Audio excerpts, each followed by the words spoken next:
One thing I realised early on was that headshots for an actor are incredibly important to their career.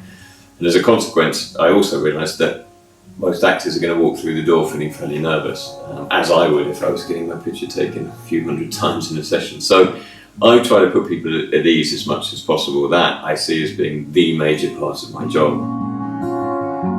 So I spend time getting to know the person, and there's a conversation and coffee before we pick up a camera, and hopefully by the time that we do, there's a comfortability with each other that allows us to get the best out of a session.